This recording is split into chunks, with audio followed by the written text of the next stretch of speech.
All right, everybody, welcome in. It is Monday, July 10th, 4 o'clock, wrapping up the Monday, and we have a special guest today. We are joined by Coach Dwight Galt the fourth.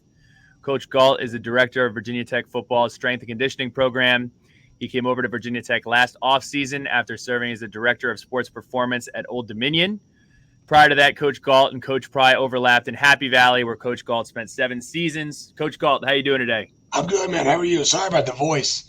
I, It's been a good week already, and it's been a long summer, so it's a little hoarse, but it's going well. No, we've all seen the videos. I know you're bringing the juice. I know you're being loud. I know you're motivating everybody. And before we get into that specifically, I want to start with family. Your father, Dwight Galt III, he recently retired at the end of 2021, had an incredible career that stretched all the way back to 1989. He helped develop players like Saquon Barkley, Mike Gesicki, KJ Hamler, Sean Merriman. I mean, the list goes on and on. Yeah. What kind of impact did your father have on you, not just into your interest in getting into collegiate athletics, but also your approach?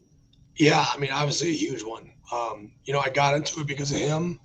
I was fortunate to not only be a son, but also play for him. So, the relationship or how he treated me, how he treated my teammates, how we were treated when we were in college was really what made me be a strength coach. So his influence is both in the profession, but also very personally. Just I'm a mirror image of him, and I try to work my tail off every day to make him proud for sure. So let's talk a little bit about your philosophy from a high level. If you're speaking to a recruit, if you are visiting a coaching clinic, how would you define your philosophy on how you approach the job every single day? What are the pillars of your strength and conditioning program? Yeah, so I think the number one thing we talk about is culture. We're going to drive the culture. We're going to make sure the guys are working their tails off. All the little things that are important to a winning program. We're always going to try to build that foundation down in the weight room, in our speed sessions, our agilities, conditioning, all those things. I'm not going to be, you know, I don't think splitting the atom by telling you that this place, Tech, has always been known from even when I played in Maryland for toughness. Virginia Tech and toughness are always going to be synonymous. So trying to uphold that standard and build that culture in our program is probably priority number one.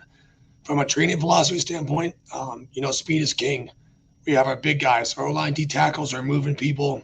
You kind of got quarterbacks and specialists in their own little special world over here. Everybody else runs fast. So everything we do is based to be the fastest and most explosive team that we can be, and we train all year round for that. And coming into Tech in the 2021 season, I mean, we had a ton of youth, new faces, players who were thrusted into having to play early, and a full cultural reset to take on. What were some of those biggest challenges that you faced coming out of the gate, and what were some of the biggest priorities that you had in year one? Yeah, I mean, I think a lot of times you look at youth from a training standpoint, and it's states the obvious, but the younger you are, the less you've trained. So just getting those guys in the program, kind of on the same page as me is the things that I'm looking for that are important to me. Kind of getting them going early, from as far as in the off season, but also in the day as well. I know the last staff was a morning staff, but kind of getting our guys up and getting them moving, teach them how I want the days to look, all that kind of stuff. So teaching these guys to be pros, and then just getting them training was huge. So I think we had a lot of learning the first year. Our guys really took to understanding what a day looks like for a pro, how to treat themselves, their bodies like pros, and then continue to kind of develop the culture from there. So, the older guys, I give them a ton of credit. Guys looking back like Drake and Connor Blumrick and Silas and Tramari, that had been this place with Coach Hilgard for 5 years. They came right in and bought right in the second I walked in the door and bought into all the things that we were doing. So I give them a ton of credit and a ton of respect for how they carried it. And we've just continued to build on that culture this year. So, what would you say is the biggest difference from where the team was this time last year to where they are now? Yeah, I mean, I think overall athleticism is going to be greatly improved. You just look from top to bottom at our roster and just see different body types. I think Coach Fry has done a good job of kind of bringing guys in and doing a bunch of different things with him. So, just top to bottom overall athleticism explosion. And not to mention just another year in the program, getting stronger, getting more explosive, getting faster. The body types are different. I think we've done a really good job recruiting for length, having longer guys across not only the back end, but also up front as well. So, the body types, everything's just totally different from top to bottom. So, hopefully we can put that on the field. I know we're going to ask you a little bit about the overall staff, but I wanted to lock in on Coach Ferguson. Coach Ferguson was at Tech at the beginning of when I was there, and just one of the absolute best people in the world. And I think Coach Pry and the staff have done a great job of weaving in folks who knew what Virginia Tech looked like when it was rocking and it was rolling. Speak a little bit about his impact and having his voice in the weight room and how he has gotten along with players. Yeah, I mean, it's great having Ferg. I didn't know Ferg when I first got here. Coach Pry, I think he was a player here when Coach Pry was here as a GA the first time. So just got a chance to get to know him. And I always tell the story. I was here and I took the job and I came and visited right before Christmas. I was at Old Dominion. We played in the bowl game. I came here the next day because we played in the first game of the season last year. I felt that it was just important to get here and get started. So Coach Pry told me about Ferg, said, hey, I think you got to meet this guy. So he lives like an hour away. He lives out Denver, like Lynchburg, like far. So I said, hey, man, don't come back. I'll meet you. So we met at Chipotle in Roanoke for about 3 hours. And we just talked nonstop about training and tech and football and faith and all of it. And I think I just left like, yeah, I don't know how I can do this without him here. So it worked out great that he wanted to get back in, and he's been awesome. He knows, we call him the Hokie legend because, there's no one on this campus or in this community that doesn't know who Ferg is. So he's been great to have on my staff as a sounding board for me, but also he's such a good dude and such a good people person, and his people skills are unbelievable that I learn a ton from him every day, and it's such a blessing and an asset to have him on our staff. It's been awesome having him for sure. So everybody listening now, driving on their way to work and complaining about the commute, just remember that every morning that the Hokies are getting started in the weight room, Coach Ferg is probably having to leave home at 3:30, 4 o'clock in the morning.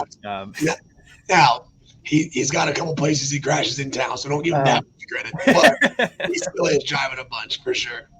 So couple rapid fire questions here. I'll start with this one. If you could have dinner with 4 people, dead or alive, who would they be and where are you going to eat?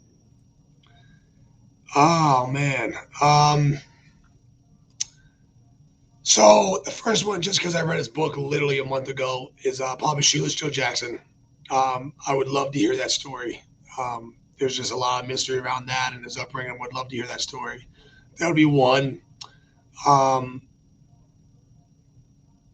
This is going to sound kind of interesting, but my grandparents, I didn't meet any of them. So I'm going to count that as one person. But I never got a chance to meet any of my grandparents, so that would be good. 3, dead or alive. I'm not a political person by nature, but I have a firm belief that, political figures get a lot of crap for decision making, and I have a firm belief that they know a lot more about this stuff than we do. So I would love to talk to J.W. Bush, Junior, not senior, just about some of the stuff when he was in office would be fascinating because that's when I kind of grew up. So some of the 9/11 stuff would be fascinating just to hear some of those conversations. And the 4th, I think I'd probably bring my father because I bet you he's got a couple good questions for them as well. So that would be probably my 4. Where I would go to eat, there's a burger spot in the Outer Banks called Art's Place right on the beach. And I just sent a couple of our players there this weekend, and it's the best burger on the beach, so I'm probably taking them there. So usually there's a disconnect between what coaches want to listen to at practice and in the weight room and what players want to listen to at practice or in the weight room. So I got to ask you, when the players are out of the weight room and you're lifting yourself, what are you listening to? What kind of music are you listening to in the weight room? Yeah, me personally, depending on what time of day it is and how much caffeine I've had so far, I'm probably listening to Christian music or some kind of very aggressive EDM. What a spectrum. Yeah. Those would be mine too. If it's early and I'm still half asleep, it's going to be very aggressive EDM. If I'm awake and active, then it's probably going to be Christian music. So the Freak Award. Who is the most freakish athlete that you have worked with before Virginia Tech and so far at Virginia Tech? Freakish athlete. Before Virginia Tech, the easy one's going to be Saquon. Um, the other one that was just, and these two guys have a ton in common, in my opinion. I always told them this. Micah Parsons and Jadeveon Clowney have a lot in common. They were just guys that were just good at stuff. They never had proper training necessarily, and they were just good at stuff. So I don't consistently see those guys just do weird, freaky things. Coach Bry tells a story all the time about Micah when we were at Penn State. He would come to camp and compete at different spots, and this is true.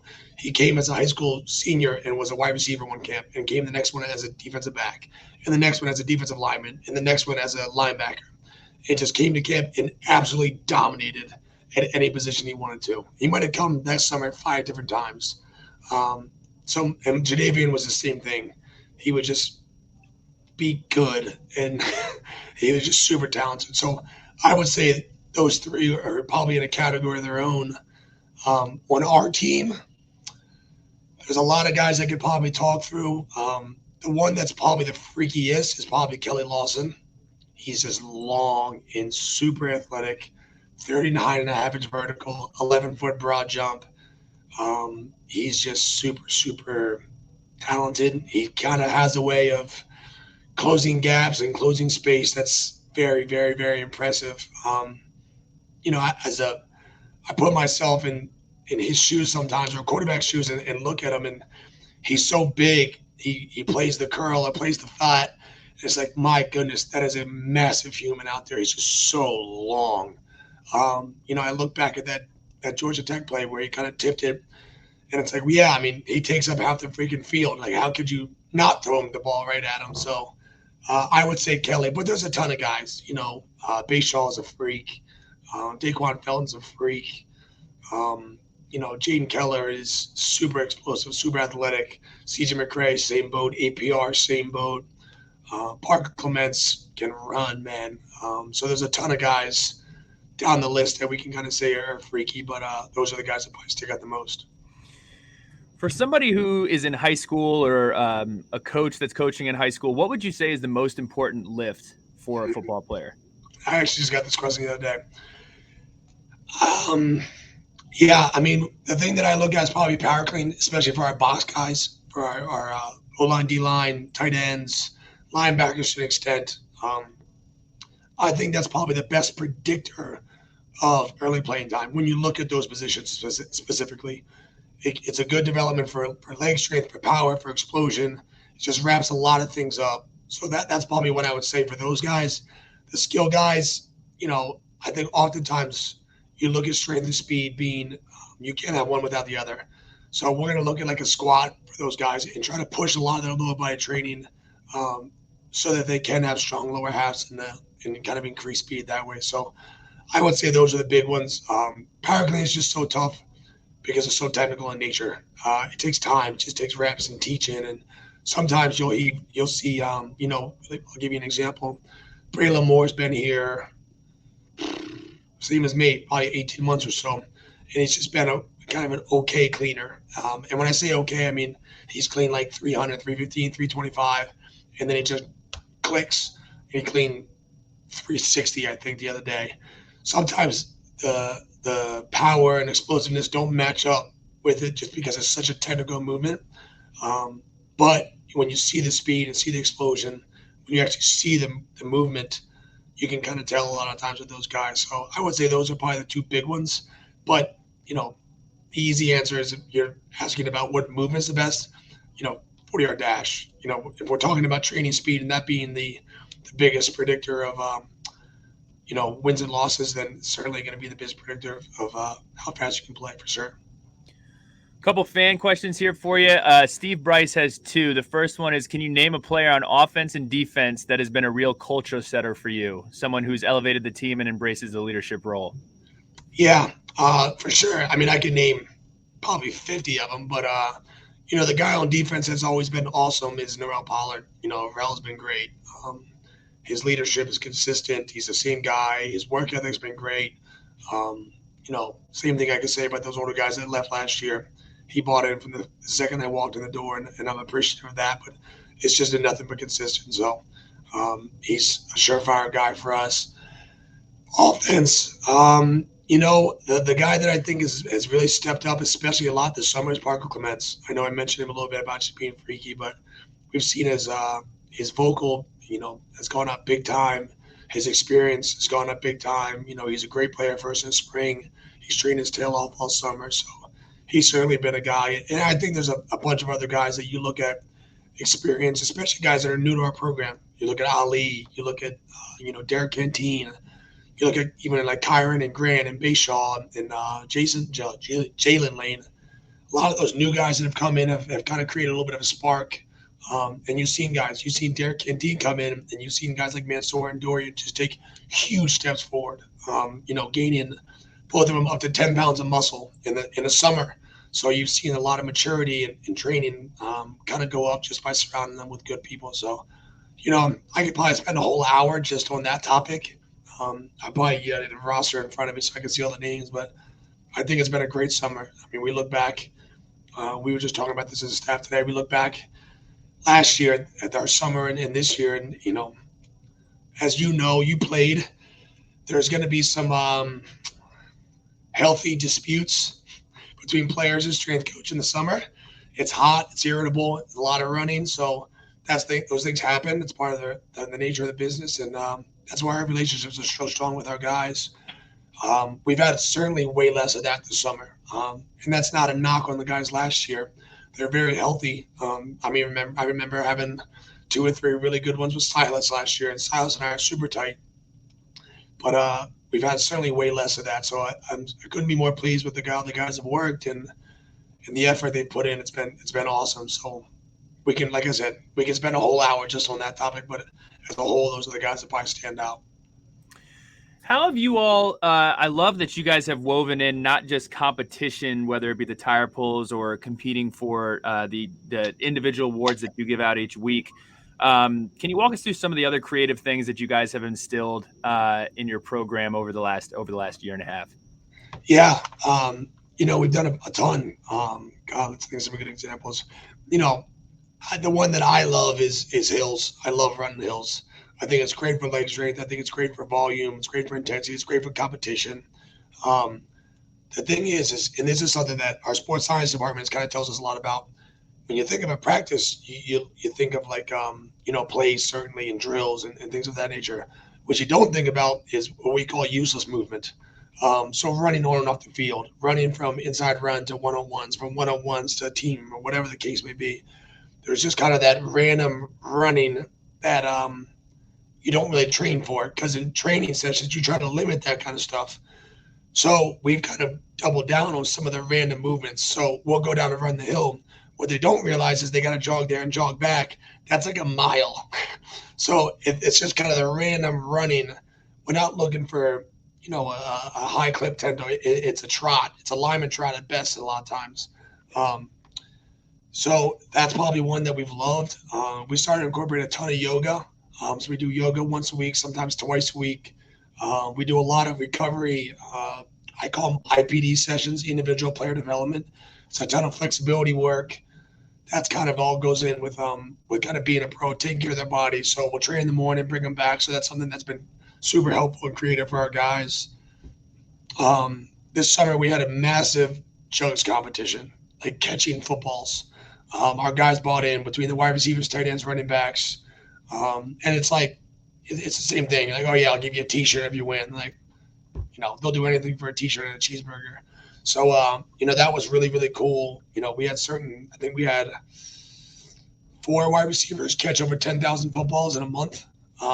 So they're just getting a lot of reps, things of that nature. So, it all goes back to competition, trying to drive in that as a focal point of our program, but also just finding stupid little things, nuances that the guys can compete in and kind of get better from that. So those have kind of been the big things, but I'm sure there's a ton of other stuff that we can talk about. I'm going to use an SAT word here that I'm probably going to use wrong. Some of the tertiary departments of the strength and conditioning program. I know that you all have made huge improvements, not only because of the new facility, but the staff that you have from a dietary perspective, and also a little bit about the sports science department. Can you tell me about those two departments, what exactly they do and how it elevates your program? Yeah, so Kelsey Vincent is our sports scientist. Kelsey just got on board, I guess like April. So she's new to us this year. She's in charge of monitoring all our sports science pieces, which is a ton and it's growing. But also, she's a little bit of a separate lens, I guess, is a probably good way of saying it. She looks at things through a lens that I'm not going to look through, that Carly's not going to look through, that even Coach Pryor's not going to look through, and kind of look at things differently that way. So she's tracking all the catapult data. So all the guys wear a catapult unit. It tracks all their movements, speeds, volumes, all that kind of stuff. So she's monitoring that and doing a ton of things with that. She's doing all our force plate data. She's monitoring all the whoop data with our guys. A bunch of our guys wear whoop straps to monitor sleep and load and things of that nature. Does a ton of recovery, return to play protocol, a bunch of stuff. So that's kind of Kelsey. She handles a lot of the data side stuff. And then Carly Harris is our team dietitian.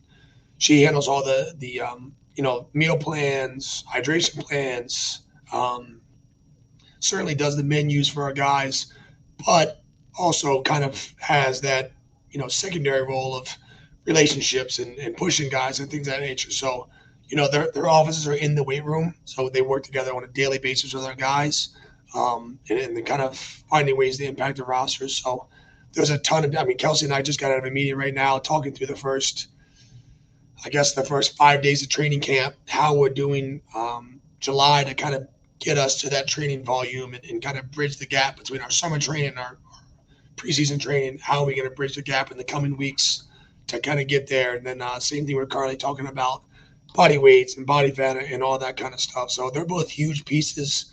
I think back in the day, and even at Old Dominion, we just did that as a strength staff and just didn't do as good of a job. We did it and we worked our tail off at it, but that's not what we are. So having people that just handle that stuff and do that is way better work for our guys.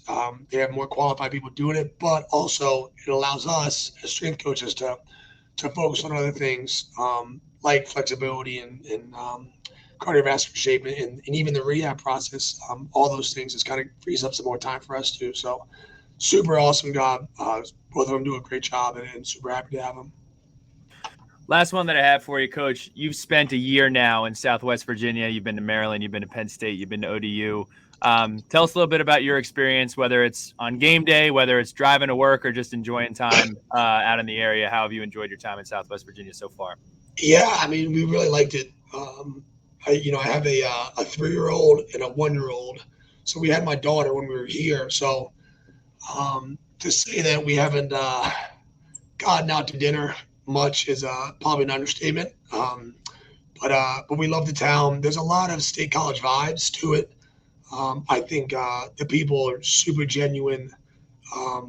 We really enjoyed living here. So it's been a great year so far. Looking forward to the fall for sure. Summer is kind of a grind time for me, so I don't really pick my head up much. So a lot of the stuff, the summer solstice and the things of that nature that we just had, look really cool when you look at them on a calendar, but we don't actually get to them. So that's kind of disappointing, but certainly game day is really, really, really cool. I played in Maryland and I think I played down here twice and they weren't really close. Let's just say that. So it's been awesome being on the other sideline and then kind of hearing the roars behind you, not against you. So, we're looking forward to the fall, but certainly looking forward to finishing the summer strong training. So, a couple more weeks left. Coach Galt, really appreciate your time. I know you're a busy man. Keep up the awesome work, and we're looking forward to seeing you all in the field this fall. I appreciate you, brother. Thank you, man.